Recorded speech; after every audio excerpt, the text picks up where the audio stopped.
It seems every day new technologies hit the headlines as products are developed and marketed to make your life more enjoyable, your job easier, your children safer, your body healthier, and your brain smarter. Two new products fall into a few of those categories. LG has debuted a child tracking wristband that can keep your little ones from wandering off.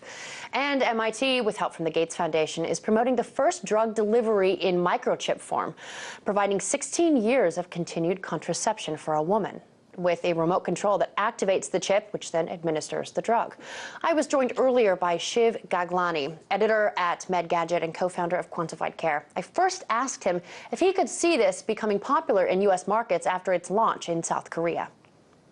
Yeah, I definitely do. I think among the quantified self movement, the tracking things like Fitbits and misfit wearables, I think the market for putting wearables on children and elderly will be pretty strong, just because they're oftentimes dependent on people who could buy these technologies, and who wouldn't want to have something where they could easily pull up their child's location or their parent's location in case of a parent with dementia or something like that.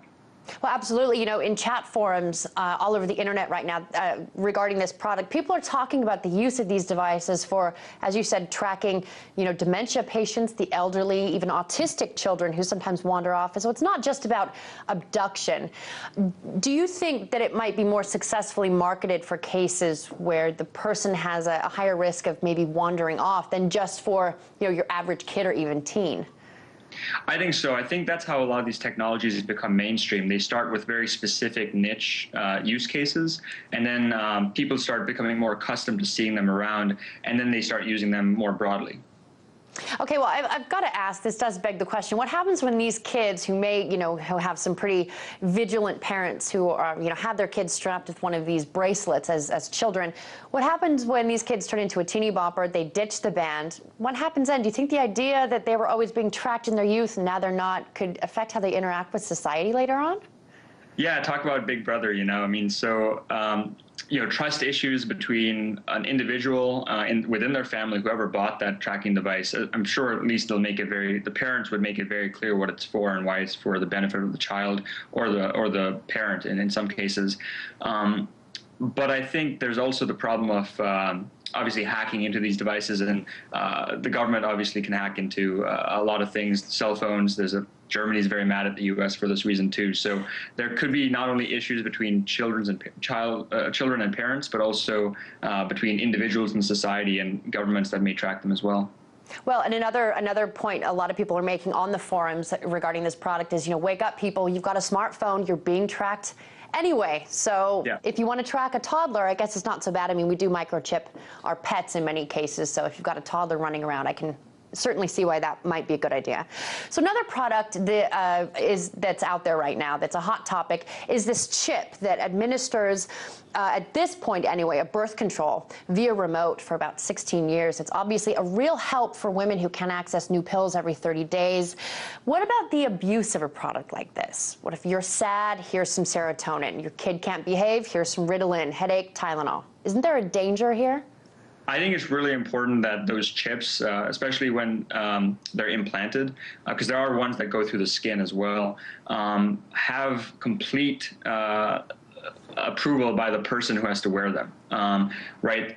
You can imagine that someone could be forced to take drug regimens, and this is the stuff of sci-fi right now, but we just want to be very aware of it so that it doesn't become the truth. Yeah, well, there was a lot of talk recently about this new technology that allows diabetes patients to administer their drugs, and it was proven that this gadget could actually be hacked and could then be used to effectively kill a patient by over-administering what they need. Do you think that can also become something of a problem or a fear people might have when approaching this type of technology and depending on it? I think it's a fear people have, but in this specific case of implantable microchips, when I read up about it, they have a special frequency that only works within a few inches. It's called MICS, and so somebody would have to get pretty close to you to be able to program that.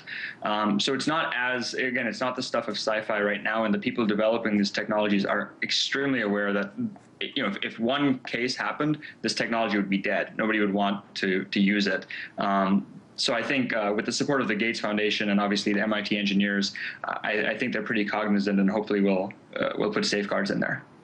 Yeah, and also, just in the bigger picture, do you think there's a danger that we could become so dependent on gadgets like this, from tracking our children to administering medicine, that it could take some of the common sense out of daily life? We already depend so much on it. How do you see the market going, and how people are looking at these sort of technologies?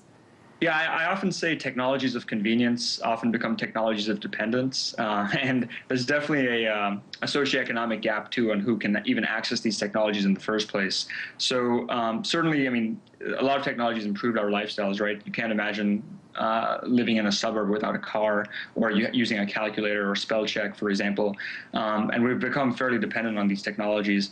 For medicine, it's a little more dangerous, obviously, to become dependent on something that could either be hacked or taken away from you at any given moment. So it's something that we just have to continue being aware of. But I think overall, the pros will outweigh the cons. That was Shiv Gaglani, editor at Medgadget and co-founder of Quantified Care.